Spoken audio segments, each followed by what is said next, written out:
विधानसभा चुनाव जैसे जैसे करीब आ रहा है वैसे वैसे उतना ही रोचक होता जा रहा है। चुनाव की चाशनी में डूबे नेताओं की फहरिस्त लंबी है।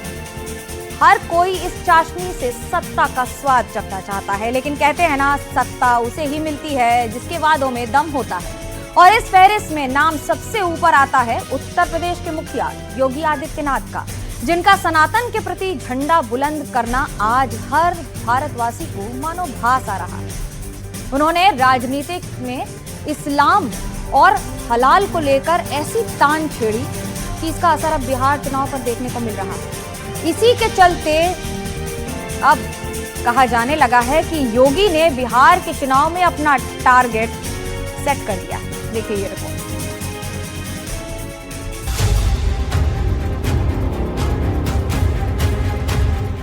जिन लोगों ने अयोध्या की गलियों को राम भक्तों और कारसेवकों के शरीर को छलनी करके लहूलुहान किया था, आज उनको अयोध्या के दीपोत्सव का कार्यक्रम भी अच्छा नहीं लग रहा है। प्रदेश के खजाने को सफाई महोत्सव और कब्रिस्तान की बाउंड्री के नाम पे खर्च करते थे। अयोध्या में सरयू किनारे झिलमिल दीपों के बीच योगी आदित्यनाथ का वो बयान जिससे निकला दिवाली के पटाखों से भी ज्यादा शोर। उत्तर प्रदेश के मुख्यमंत्री योगी आदित्यनाथ बातें तो अपने प्रदेश की कर रहे थे, लेकिन उसकी ध्वनि पड़ोस के बिहार में ज्यादा सुनाई पड़ रही होगी। वैसे भी योगी बिहार में चुनाव के लिए बीजेपी के स्टार प्रचारक हैं। इस नाते भी उत्तर प्रदेश से उठी उनकी आवाज बिहार के चुनाव में धमाका ला सकती है। आप जब कोई सामान खरीदते हैं तो सामान खरीदते समय एक चीज जरूर देखिए, क्या उसमें हलाल सर्टिफिकेशन तो नहीं लिखा हुआ है। यानी हर वस्तु में हलाल सर्टिफिकेशन हमने यूपी में बैन किया है। मुझे लगता है कि आज यूपी के उत्तर प्रदेश के अंदर कोई उसको खरीदने का या कोई बेचने का दुस्साहस नहीं करेगा।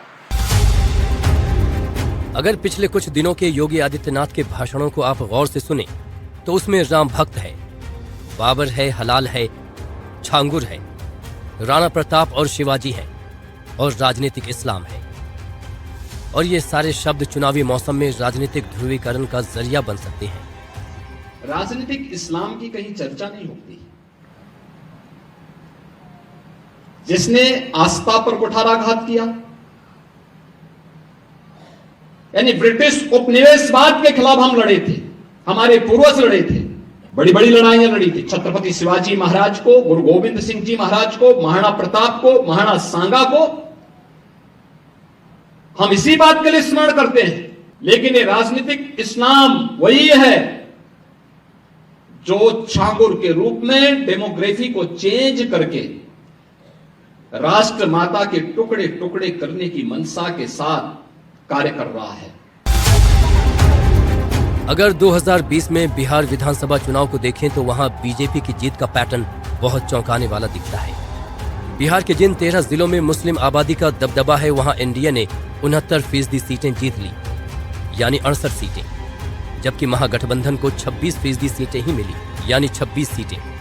वहीं जिन 25 जिलों में मुस्लिम आबादी कम है, वहां एनडीए 40% सीटें, यानी 57 सीटें ही जीत पाई, जबकि महागठबंधन ने 58% सीटें, यानी 84 सीटें जीत ली। इससे आप अंदाजा लगा सकते हैं कि योगी आदित्यनाथ के बारे में क्यों ये खबरें सामने आई कि बिहार के सीमांचल में उनका दौरा सबसे ज्यादा होने वाला है, जहां मुस्लिम आबादी 65% तक भी पहुंच जाती है।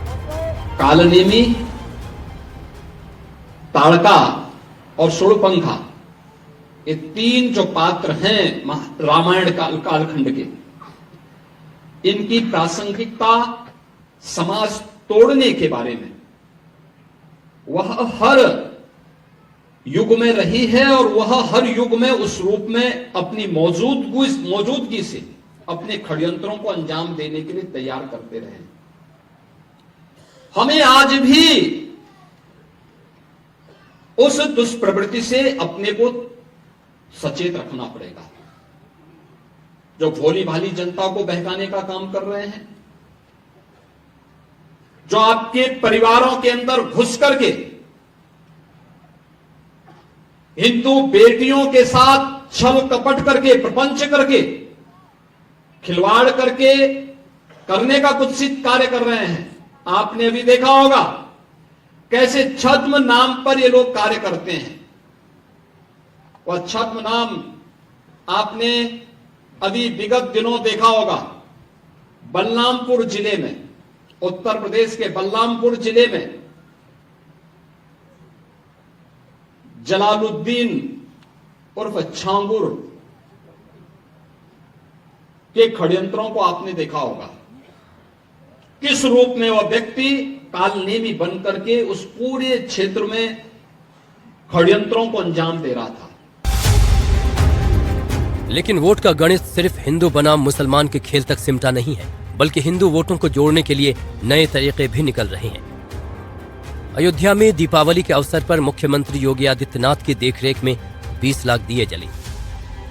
उन दियों के बहाने ही मुख्यमंत्री योगी आदित्यनाथ ने कुम्हार समाज को मिट्टी निकालने के लिए जमीन देने की बात कर दी। ये 26,17,000 से अधिक जो दीप अयोध्या धाम में आज प्रज्वलित हुए हैं, अयोध्या के ही प्रजापति और कुम्हार जाति के जुड़े हुए लोगों के परिश्रम के प्रतिफल के फलस्वरूप ये दीप बने हैं।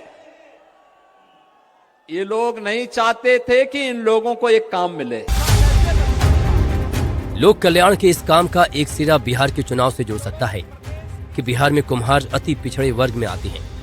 इनकी आबादी करीब 1.40% है। लखनऊ से उठी आवाज बिहार तक पहुंची तो कुम्हार वोट कमल खिलाने में मददगार हो सकते हैं। दरअसल योगी आदित्यनाथ की छवि बीजेपी के भीतर सबसे ज्यादा वोट दिलाने वाले नेता की है। बिहार के पिछले विधानसभा चुनाव में योगी आदित्यनाथ ने बिहार में 20 रैलियां की थीं, जिनमें 13 पर जीत मिली थी। उनमें से भी 12 सीटों पर तो बीजेपी को ही जीत मिली थी। धीरे धीरे योगी आदित्यनाथ का कद इतना बढ़ता गया कि पिछले साल उन्होंने महाराष्ट्र में 24 जगहों पर रैली की थी और उनमें से 22 पर बीजेपी की अगुवाई वाली महायुति की जीत हुई थी। योगी ने हरियाणा में 14 रैलियां की थीं, जिनमें 9 पर बीजेपी को जीत मिली थी। तो वहीं जम्मू और कश्मीर के जम्मू में योगी आदित्यनाथ ने 4 सीटों पर रैली की और 4 पर बीजेपी को जीत मिली। वैसे आपको याद होगा कि पिछले साल हरियाणा और महाराष्ट्र के चुनाव के दौरान ही योगी आदित्यनाथ ने ये नारा दिया था, जिसकी खूब चर्चा हुई थी। राष्ट्र से बढ़कर के कुछ नहीं हो सकता, कुछ नहीं हो सकता। और राष्ट्र तब सशक्त होगा जब हम एक रहेंगे, नेक रहेंगे, तभी नेक रहेंगे। बटेंगे तो कटेंगे। हालांकि बिहार की राजनीति में गिरिराज सिंह जैसे बड़े नेता हैं जो योगी आदित्यनाथ के हलाल वाले बयान को और जोर शोर से आगे बढ़ाते हैं। झटका मिट भारत के सनातनियों को जो नॉन वेज खाते हैं, मैं बार बार कहता हूं, हमारे यहाँ बलि प्रथा है, बलि प्रथा को ही झटका कहा जाता है। इसमें क्या दुख है? किसी मुसलमान भाई को तो मैं सम्मान करता हूं, वो हलाल खाते हैं, उनको कहिए झटका खाने के लिए, वो झटका खाएंगे? नहीं खाएंगे। तो हम भी नहीं खाते हैं, दूसरों को भी मना करते हैं। बात राजनीतिक आजीविका की है, इसीलिए बिहार चुनाव में एक तरफ हिंदुत्व की लड़ाई है तो वहीं दूसरी तरफ जीविका दीदी के जरिए आधी आबादी का दिल जीतने के लिए भी जद्दोजहद जारी है। मुख्यमंत्री नीतीश कुमार ने जीविका दीदी को 10,000 रुपए देना शुरू किया तो आरजेडी के नेता तेजस्वी यादव ने 30,000 रुपए देने का ऐलान कर दिया। साथ ही उसे सरकारी नौकरी में बदलने का वादा किया है, सो अलग से। जितनी भी जीविका दीदी की सीएम है, कम्युनिटी मोबिलाइजर्स है, उनको जो है हम लोग परमानेंट करेंगे और 30,000 रुपए प्रति माह उनको जो है दिया जाएगा। और यही नहीं, जितनी भी जीविका दीदियाँ हैं जो लोन ली हैं, इंटरेस्ट जो उनका है, उस इंटरेस्ट को भी जो है हम लोग माफ़ करेंगे और 5 लाख रुपए तक का बीमा जो है उन जीविका दीदियों का हम लोग कराने का काम करेंगे। तेजस्वी को ये अच्छे से पता है कि महिला वोट कितनी अहमियत रखती है। आखिर नीतीश कुमार ने महिलाओं की बेहतरी के लिए जो काम किए थे उस पर ही तेजस्वी भी चल पड़े हैं, क्योंकि नीतीश सरकार आने के बाद महिलाओं की भूमिका चुनाव बनवाने में बढ़ती गई। 2005 के जिस चुनाव में नीतीश कुमार मुख्यमंत्री बने थे उसमें पुरुष मतदान 47% हुआ, जबकि महिला मतदान 44.5%। 5 साल बाद 2010 में पुरुष मतदान 51.1% हुआ और महिला मतदान 54.5%। 2015 में पुरुष मतदान 53.3% रहा तो महिला मतदान 60.5%। तो वहीं 2020 में पुरुष मतदान 54.5% गया और महिला मतदान 59.7%। इसीलिए महिलाओं के बीच नीतीश कुमार का क्रेज आज भी कायम है। ये दूसरी बात है कि इसी बहाने विपक्ष नीतीश की सेहत पर सवाल उठा रहा है और जेडीयू कह रहा है कि नीतीश की सेहत बिल्कुल ठीक है। नीतीश कुमार मैदान में कूद जाए, इससे बढ़िया कोई बात ही नहीं है। जनता देख लेगी कि मानसिक शारीरिक तौर पर नीतीश कुमार कितने अस्वस्थ हैं। नीतीश कुमार आए, भाषण दें ताकि लोग समझ सकें कि नीतीश कुमार की मानसिक शारीरिक स्थिति क्या है और कैसे जैसे भाजपा 7 लोगों की हत्या के आरोपी 7th फेल सम्राट चौधरी को बिहार की जनता पर थोप रही है, उसी तरह मानसिक और शारीरिक रूप से थके और बीमार नीतीश कुमार को जबरदस्ती ये मुख्यमंत्री का मुखौटा बनाकर पीछे से बिहार पर राज करना चाहते हैं। और ये बात जनता देखेगी जब नीतीश कुमार जाएंगे। तो आज भी उनका 2 जगह कैंपेन हुआ मुजफ्फरपुर में, कल 4 जगह कैंपेन है उनका। वो तो फील्ड में जा रहे हैं, काम कर रहे हैं। जब किसी को कोई मुद्दा नहीं मिलता है तो फ्रॉम नोवेयर कोई मुद्दा उठा लीजिए। बहुत कुछ चीज हम लोग जितना हाई प्रेशर जॉब में रहते हैं, हो क्या गया है, वो लोग ओल्ड स्कूल के, उनको उतना नहीं ख्याल रहता है कि यहाँ कैमरा है, यहाँ मोबाइल है, वो मिनट टू मिनट वो चल रहा है। बिल्कुल फिट है और पूरा कैंपेन को लीड कर रहा है। तेजस्वी की नजर मुख्यमंत्री की कुर्सी पर है। इसके लिए एनडीए से उनकी लड़ाई जग जाहिर है, लेकिन अंदर खाने एक लड़ाई तो सहयोगी दलों से है। कांग्रेस ने मुख्यमंत्री उम्मीदवार बनाए जाने पर ऐसा मौन साधा कि तेजस्वी का गणित गड़बड़ाने लगा। जब तेजस्वी ने भी तेवर दिखाए तो बुधवार को कांग्रेस के जादूगर अशोक गहलोत पहले तेजस्वी से मिले, फिर दल बल के साथ लालू प्रसाद यादव से। अब गुरुवार को समझ में आएगा कि किसका जादू किस पर चला और कितना चला।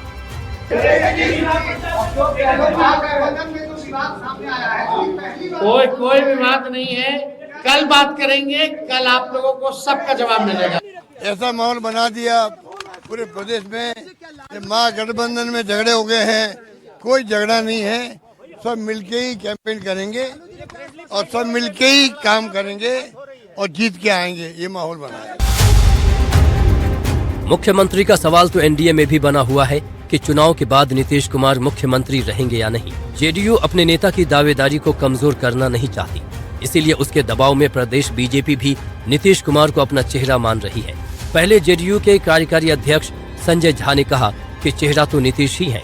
फिर इसी बात को उप मुख्यमंत्री सम्राट चौधरी ने भी दोहराया। अलायंस को लीड कर रहा है नीतीश कुमार, वो लीडर है इस अलायंस के, वो फेस है इस अलायंस के। लोगों के बीच में जो हम जा रहे हैं तो ये बोल के जा रहा है कि नीतीश जी के नेतृत्व में हम लोग चुनाव रहे। अब इससे ज्यादा स्पष्ट तो कुछ हो नहीं सकता, तो इसमें क्लैरिटी है, इसमें कोई कंफ्यूजन नहीं। लगे हाथ अपने खेमे को बिहार के चुनावी महाभारत का पांडव भी बता दिया। इतिहास कहता है कि पांडव 5 जरूर होते हैं, कौरव कितनी भी बड़ी संख्या हो उसको हारना ही होता है। और रणनीति स्पष्ट है, बिहार में विकास और डिलीवर इस पर चर्चा होती है। तो जनता को भरोसा मोदी और नीतीश पर है, क्योंकि नीतीश और मोदी ने बिहार बदला है। तो बिहार में चुनावी चौसर पर अपने अपने दावे चले जा रहे हैं। बस इंतजार कीजिए और देखते रहिए कि अब की बार किसकी होती है शह और किसकी होती है मात। एनडीटीवी इंडिया की रिपोर्ट।